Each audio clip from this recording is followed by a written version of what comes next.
zay ny amin'iny fa efa miditra tsikelikely ao anatin'ny vanim-potoana ny fialan-tsasatra ny akamaroan'ny mpianatra malagasy amin'izao fotoana izao. Isany amin'izany ohatra ny tetsy anivon'ny sekoly Sofianatra etsy Sorano, maro zany ny fandaharam-potoana izay nitanterahana tao anatin'izany. Ny farany herinandro teo no namarana ny taom-pianarany tamin'ny fomba ofisialy ny sekoly Sofianatra etsy Sorano, ka fiaraha-mifaly sy fampisehoana niarahana tamin'ireo mpianatra sy ray aman-dreny no namarian'izy ireo izany tetsy amin'ny efitrano malalaky ny kolejy Rasalama.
Nambarany telen'ny sekoly fa efa vonina tanteraka ny mpianatra izy ireo hiatrika ny fanadinam-panjakana.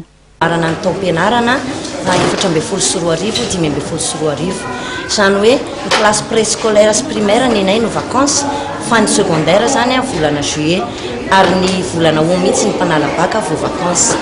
Nataonay izao fety zao ny rahany daholo be ao amin'ny sekoly Sofianatra satria tsy maintsy mirava mialoha zany le préscolaire sy primaire no nizara primo an'izy ireo ary nizara fanomezana ho an'ny mpianatra rehetra raha teo koa.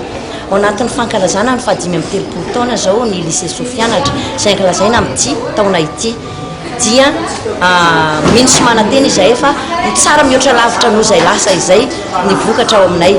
Zato isan-jato tahaky ny mahazatra hatramin'izay hoatrany izy no tanjona ho an'ny sekoly Sofianatra.